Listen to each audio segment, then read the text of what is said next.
Chosen ones, where you were. Chosen ones back with another powerful and productive video. Yes, chosen ones, you know how we do it. Let's do our smiling exercise and then we proceed with the video. 3, 2, 1.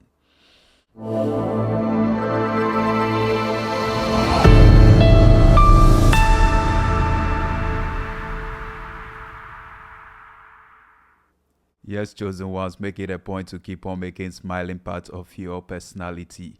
Keep planting that beautiful smile on your face. Yes, chosen ones. Yes, you read the title of this video.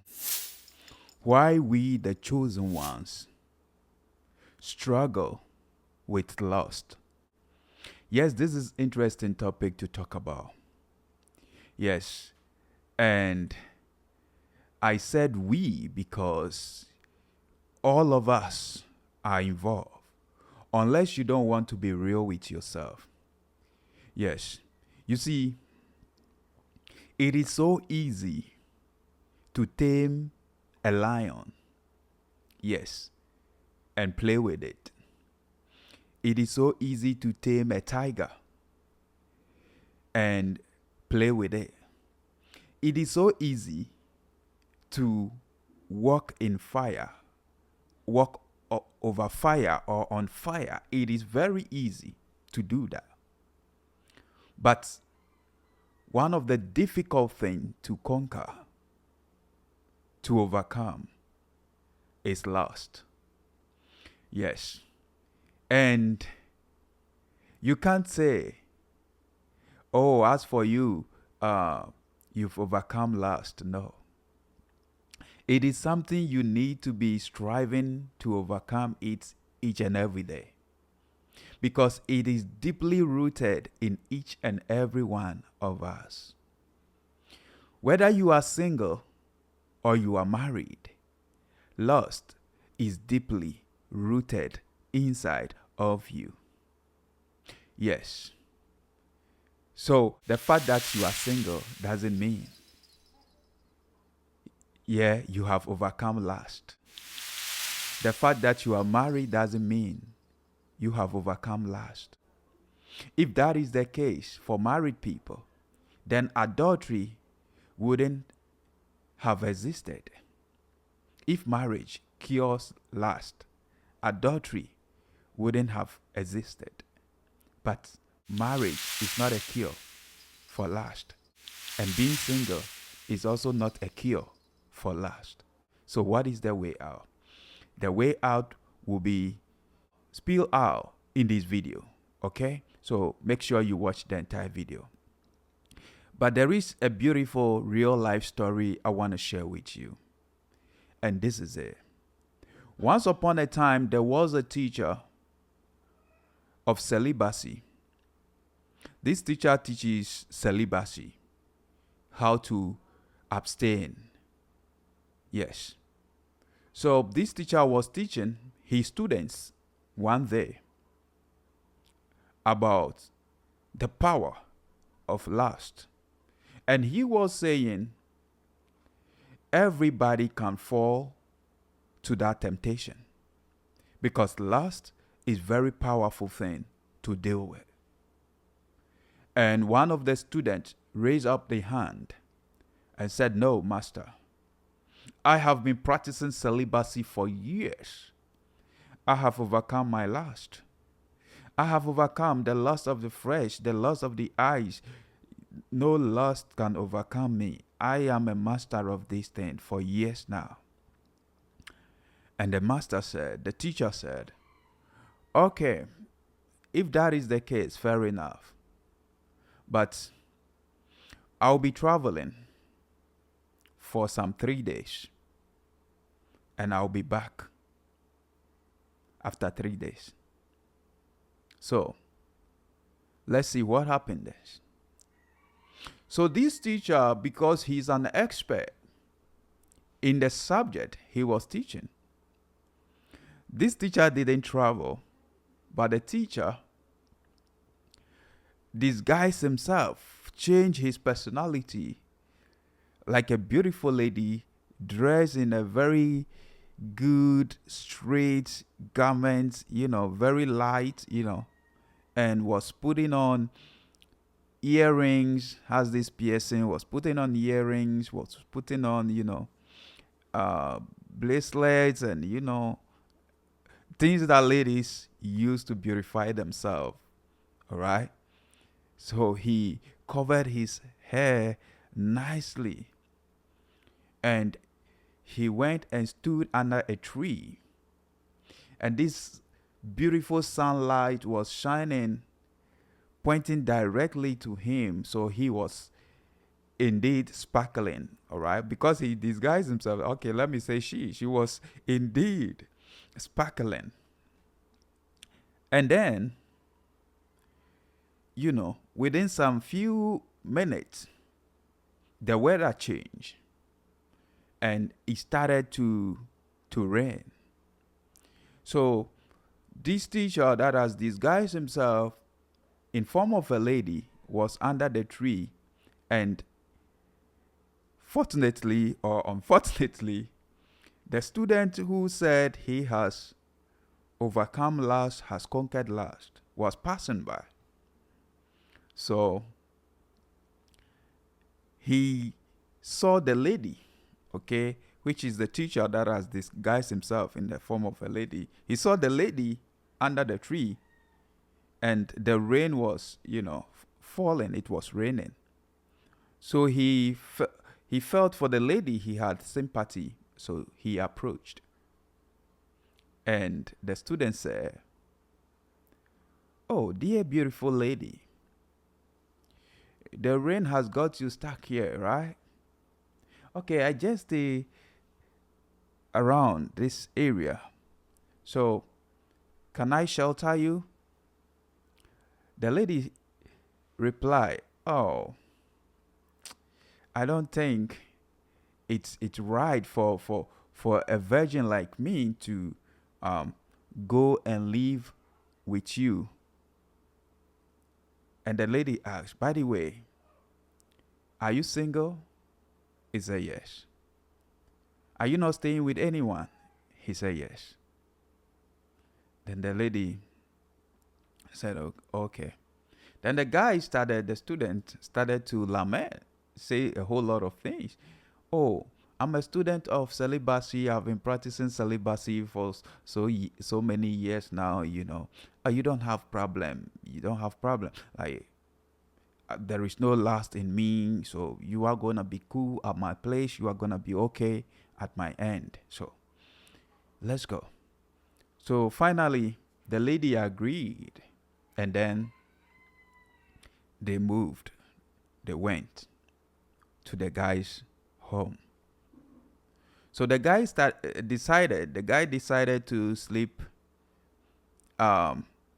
outside the room, okay? And the lady was inside the room. So at midnight, the guy couldn't try to keep himself down. He was trying so hard to control himself. But as the night was, getting older and older, reality begins to fall down on him. So he has to knock the door. He knocked the door, and the lady answered and opened the door, went into the room, and he was filled with so much lust that he went sleeping under the bed that the lady was sleeping on. He was sleeping down there. The lady was on the mattress, the bed. So with time, the thing got so severe because the lady who was in form of the teacher that has disguised himself shook his bracelets and necklaces a little bit, and the sound of it and the beautiful smell, caught this guy's attention. And then he got up, waked the lady up, and decide to hug the lady to squeeze the butters a little bit. And then all of a sudden, the teacher burst into laugh and removed the clothing he was using to cover his hair, and come and see. He was a Rasta man. The Rasta appeared and he laughed at the student. And he said, "My dear student, you said you have overcome your lust. But look at you. You've been trapped. I told you. I told you lust is very powerful." He couldn't look in the teacher's eyes. His head was down because he was full of shame. He was ashamed of himself. And then he said, "Master, I'm wrong. I was so wrong for saying I have overcome lust." Yes, what is the moral of this story that I've shared with you, chosen one? The moral of it is that the fact that you have stayed single for some time doesn't mean you have overcome lust. Sometimes it could be as a result of lack of opportunity. Yes. It's because you oftentimes isolated, you oftentimes not mingling with the opposite gender. So to you, it will feel like you have overcome it. Yes, some people aren't using social media and whatever, so to them it feels like they have overcome their lust. You've never overcome that lust. It's deeply rooted inside of you. Lust is very powerful. Lust is a creative force. Yeah, it has to deal with imagination, right? And that is what makes it a creative force. It makes it powerful. If you know how to transform it, change it, all right, and use it to your advantage to create, and put that energy, that same energy, it's a form of energy, very powerful energy, and you put that energy into your craft, into your gift, into your talent, into your purpose, into your divine mission, it's gonna help you to greatly excel. Yes. Lust is one of the greatest enemy of every chosen vessel. All of us. It is there. It keeps hunting men of God, women of God, people that want to be spiritual. It is one of the serious edges to deal with. Many people, many chosen ones, they don't drink. They don't smoke. They don't harbor unforgiveness. They don't hold grudge. They don't keep malice. They don't gossip. They don't, insult someone or try to take someone's property by force or try to do evil or try to kill somebody or something. No, they don't. But what is so difficult for them to control is lust. Yes, it feels like that is the only sin in their life. It is very much difficult to deal with. And the moment you begin to see yourself as if you are on top of it, you've overcome it, then you are likely to fall for it. It is something that we all need to keep on striving each and every day to overcome it by watching our thoughts and watching what we use our 5 physical senses for. That is the sure way. And the best way to overcome it is to oftentimes flee from it, run away from it, just like Joseph did. And even with that, there's going to be other tests that you will still go through.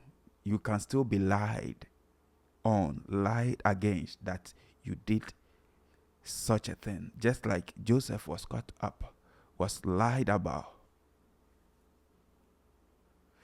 We are in the world that is full of temptation. Right? So lust is something that needs to be dealt with within and without.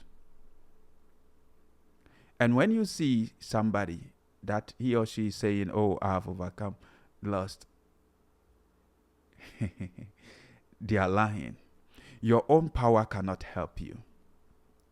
I tell you for a fact, it takes the grace of God to completely eradicate lust.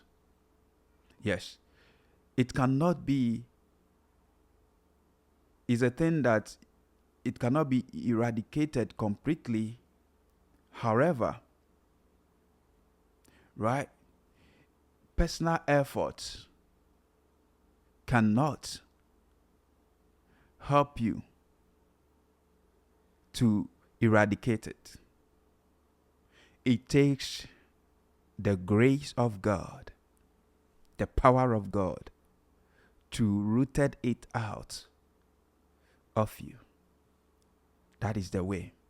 It takes God. It takes grace. And because it takes grace, all boasting, I repeat, must be excluded. All boasting must be excluded. You must not judge anybody for falling for that. Yes. The fact that you are controlling it, the fact that it feels like you have overcome it, it just took the grace of God.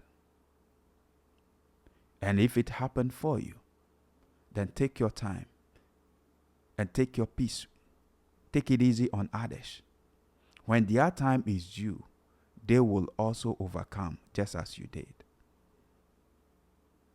So don't think you are too righteous or over righteous to be looking down upon others that are struggling with this. It's a very difficult thing to deal with. And remember,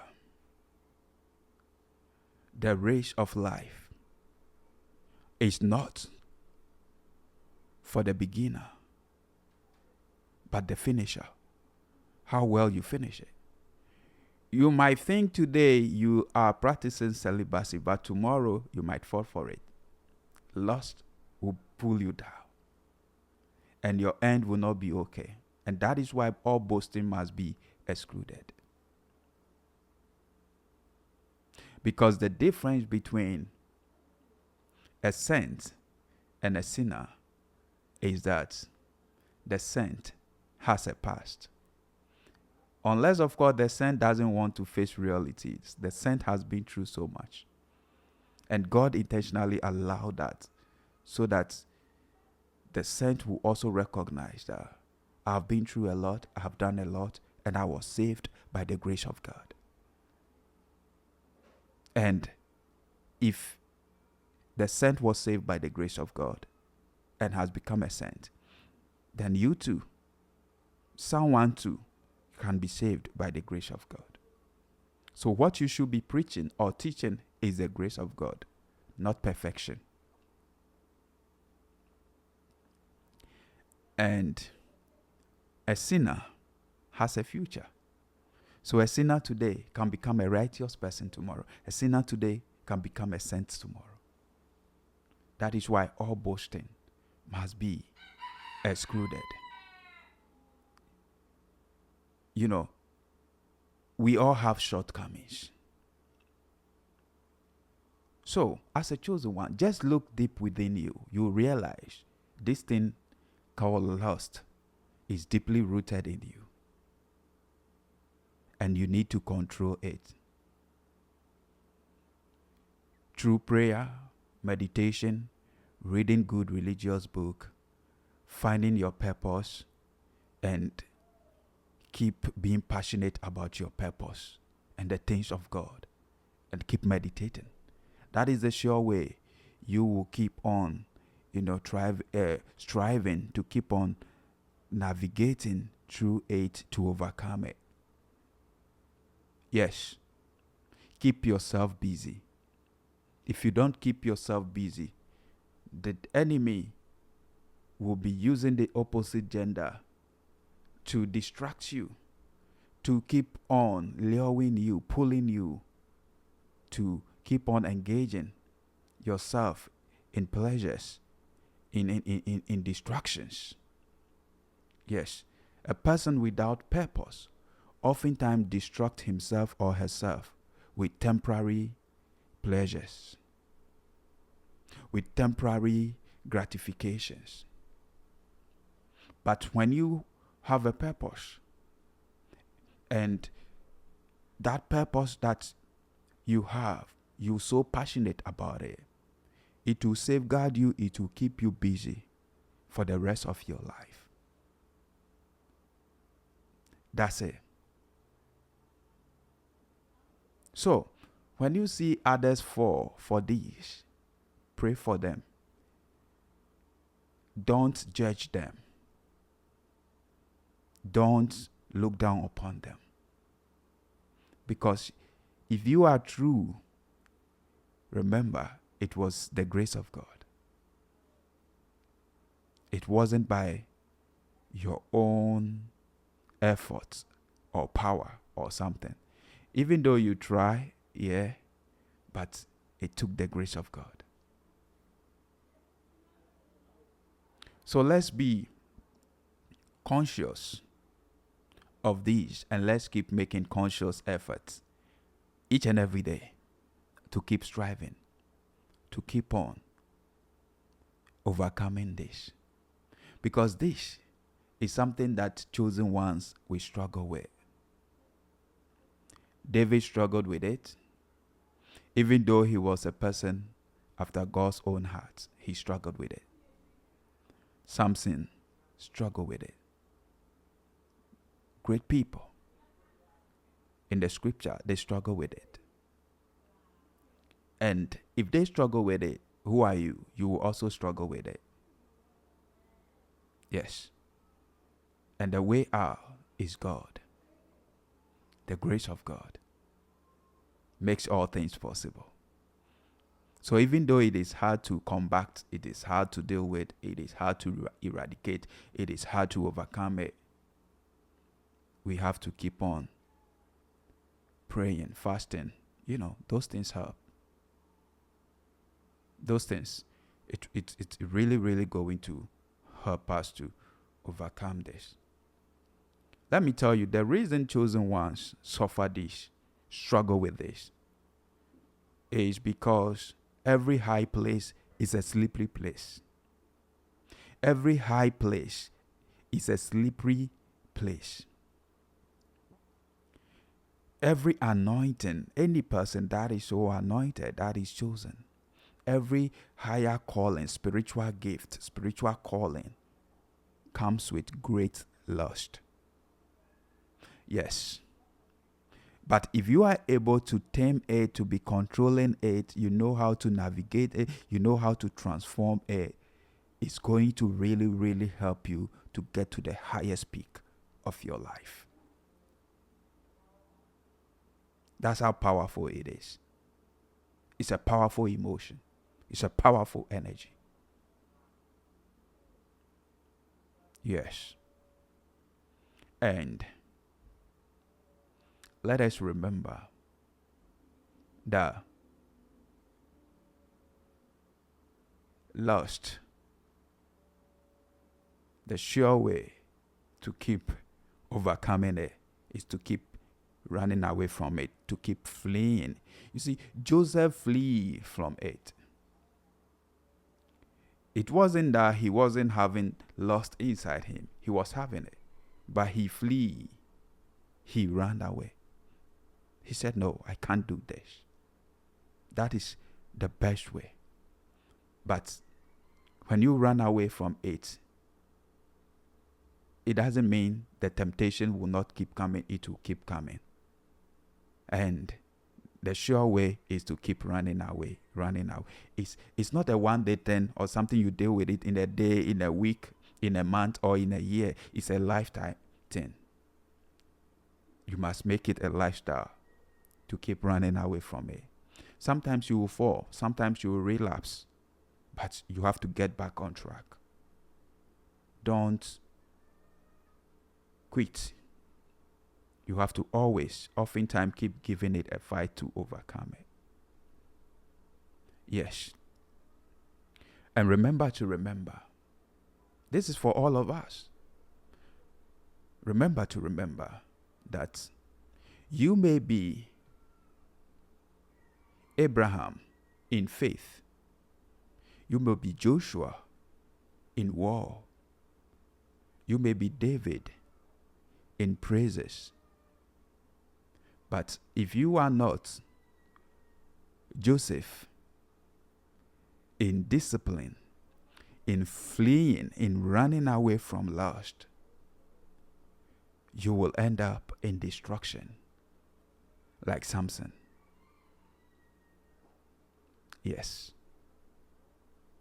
So that is it, chosen people. If you are struggling with lust, right? Remember, your calling is great. Remember, you are spiritually gifted. Remember, you are chosen. Remember, you are ordained by God. And that is why that urge is there. It is up to you to know what you really want. Do you want to always keep on being in your lower nature, or you want to be in your higher self? It's up to you to channel, to transform that energy to your higher self, to use it to transform your life and that of others. Yes. And use it to procreate as well, because that is the purpose of it. Lust. Always, all the time, keep seeking for more. More. That is how it is.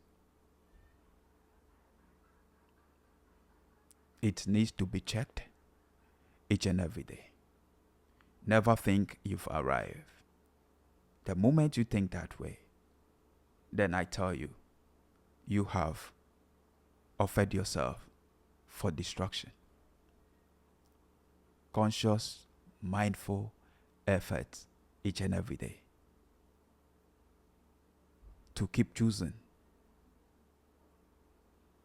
permanent gains over temporary pleasures. That is the sure way. Thank you so much. Thank you for tuning in. Thank you for watching. See you in my next video. I'm out for now. Peace. God bless you. God bless you.